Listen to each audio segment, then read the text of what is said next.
विविध शासकीय कार्यालयातील कामकाजाचा दर्जा वृद्धिंगत व्हावा, प्रशासकीय कामकाज गतिमान व्हावं, तसेच प्रशासकीय कामकाजामध्ये सुसूत्रता यावी यासाठी माननीय मुख्यमंत्री मुंबई यांचे संकल्पनेतील 100 दिवस कृती आराखडा योजना संपूर्ण राज्यभर राबवण्यात येते। सदर योजना सांगली जिल्ह्यामध्ये प्रभावीपणे राबवण्याबाबत माननीय श्री संदीप घुगे पोलीस अधीक्षक सांगली यांनी जिल्ह्यातील सर्व पोलीस ठाण्यास आदेश दिले होते। माननीय श्री संदीप घुगे पोलीस अधीक्षक सांगली, माननीय श्रीमती रितू खोकर अपर पोलीस अधीक्षक सांगली, तसेच माननीय श्री प्रनिल गिल्डा उपविभागीय पोलीस अधिकारी मिरज विभाग यांच्या मार्गदर्शनाखाली संदीप शिंदे सहाय्यक पोलीस निरीक्षक प्रभारी महात्मा गांधी चौक पोलीस ठाणे मिरज यांनी 100 दिवस कृती आराखडा ही संकल्पना प्रभावीपणे राबवण्यासाठी कारवाई करीत मुद्देमाल निर्गती या प्रवर्गाखाली कारवाई करण्याबाबत आदेशित केलं होतं। त्या अनुषंगाने महात्मा गांधी चौक पोलीस ठाणे मिरजकडील पोलीस अधिकारी व अंमलदार यांच्या पथकाने कार्यवाही करीत सतत पाठपुरावा करून महात्मा गांधी चौक पोलीस ठाणे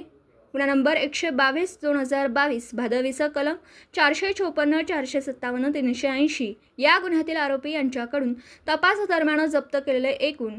1,95,000 रुपये किमतीचे 31.760 ग्रॅम वजनाचे एक सोन्याचं मंगळसूत्र माननीय न्यायालयाकडून आदेश पारित करून घेऊन सदर गुन्ह्यातील फिर्यादी नामे संगीता बंडू चौगुले राहणार विद्यानगर मिरज यांना परत करून माननीय मुख्यमंत्री सो महाराष्ट्र राज्य मुंबई यांच्या संकल्पनेतील 100 दिवस कृती आराखडा योजनेची प्रभावी अंमलबजावणी केली। दिवसभरातील घडामोडींचा आढावा घेण्यासाठी पाहत रहा N24 मराठी न्यूज चॅनल।